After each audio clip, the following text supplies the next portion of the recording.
Wendy! Siya nga pala, siya si George Bustamante, yung nagdala sa'yo sa ospital. Ay, salamat ha. Wala nga naman. Ako naman si Bean.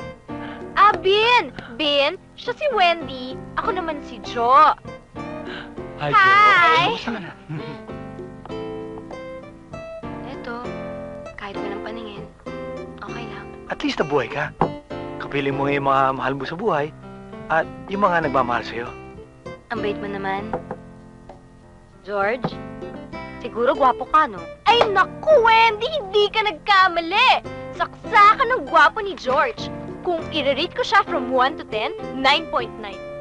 Talaga? Hindi naman. Konti Uy, lang. ka! Masyado kang pa-humble. Ang gwapo-gwapo mo eh. At hindi lang yan. Milyonaryo pa. Ay, nako. Sigurado ako marami kang chicks, no? Maraming umahabol. Kaya lang, walang makahabol. Kasi sobrang bilis ng sports car niya. Uy, sports Tindi. car? Oo. Uy, sakay niyo naman si Wendy sa sports car niyo. Sige na. Teka, alam mo sa totoo, at... Jo, nakakaya ka, ha? Uy, hiya? Anong hiya-hiya? Wala na, di na uso yan, no? Sa totoo lang kasi, sa totoo lang, payag yan.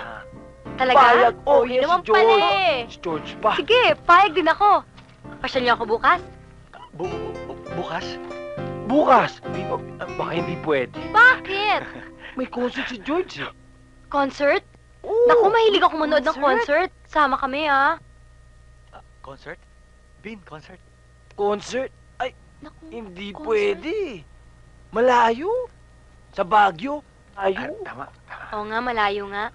Ay, hindi. Anong malayo? Tamang-tama yan. Mag-out of town tayo. Para naman makalimutan mo na yung manlolokong Austin na yan, no? Sabagay, tama ka. Sige, sama kami. Oo, yan, ha? Bin, Baguio, Bin. Bin, Baguio. Ha? Bin, Baguio. Salim mo. Bin, Baguio. Baguio! Baguio? Walang problema. Pumunta tayong Baguio. Tara! Yay! Punta kami Pwede sa ba? Baguio! Baguio? Kasama ka dong sa gulo sa disco. At ang masama doon, sino kasama mo? Sino kadate mo? Itong coach ng St. Goliath basketball team. Our mortal enemy in basketball. How do you explain that? No! Sorry, sir. Tumayo ka dyan! Well, I'm waiting for your explanation. Mr. Bisugo, dahil ho ba dyan ay pinagdududahan niyo na ako? Look, sir, matagal na ho ako nagtuturo dito. Ako ho ang nagtatag at nag-train ng ating basketball team. In fact, I was even their coach when they won over St. Goliath last year. Hindi pa ho ba sapat yan to prove my loyalty? Pero, yung Mr. ginawa Bisugo. mong yan... Tama ho si Miss Mariano. Dahil sa dami ng ginawa niya sa ating basketball team, hindi niya pwede ipagkaluno ang ating eskwelahan. Pwede ba, Wuli-Buli? Huwag ka na makialam pa sa bagay na ito at kaya kong mga tuwiran para sa sarili ko. Well, I've made my decision. As of today, you are relieved as coach of our basketball team. Pero Mr. Bisugo, hindi ho kaya masyadong drastic ang... My decision is final. I'm sorry. Sir, si Uli-Buli, involved yan doon. Kasama yan sa panggugulo eh. Boyong, Mr. Bisugo, bakit hindi niyo siya bigyan ng isa pang pagkakataon? Hindi na kailangan. Sige ho. Mr. Bisugo, please. I said, my decision is final. Final.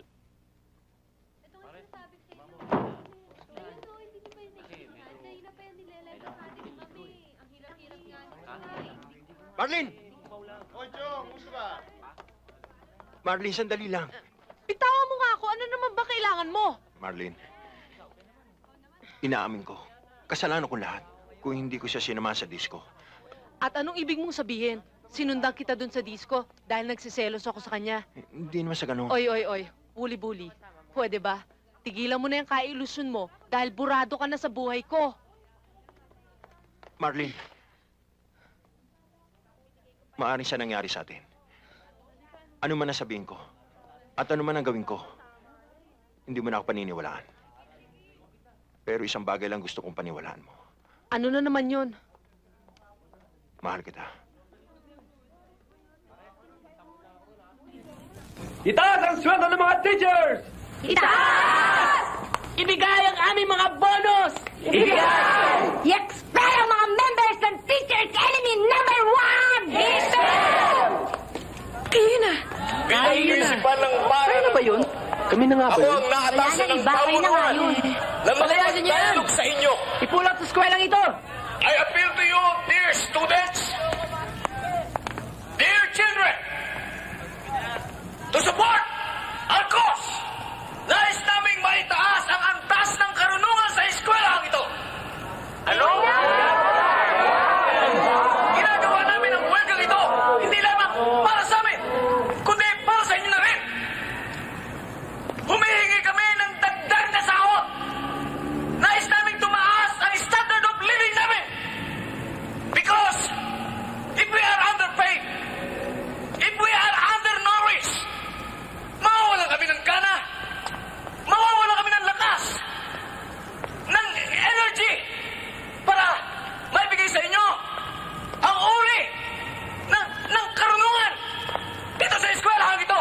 Wala naman pala tayong gagawin dito. Hangad namin na ang mga kabataan ay mabigyan ng magandang serbisyo. Akin lang. Dahil sila ang Labas na lang tayo. ng ating bansa.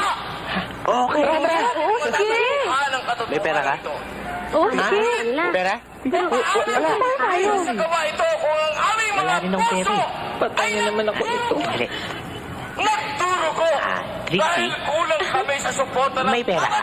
Oo. Pautang? Tama lamang na tayo May naman? Pabayaran naman kita eh.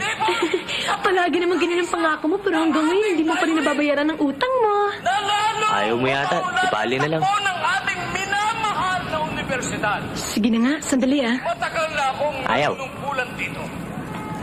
Ito, Malaki oh. ang aking puhunan. Hindi, wag na. Nakakahiya naman sa'yo eh. Ang utak, Nahihiya ka? pati ng aking puso. Ay, di sige. Hindi. Ay kasama sa araw-araw na pagpapasok. May pera na ako. Uy, may pera na. Tayo. Pera ko. My good Pera niya. teachers. Tara. Aking mga sentimiento. Hindi mo ba ako isasama? Ha? Halika na. Ang tangi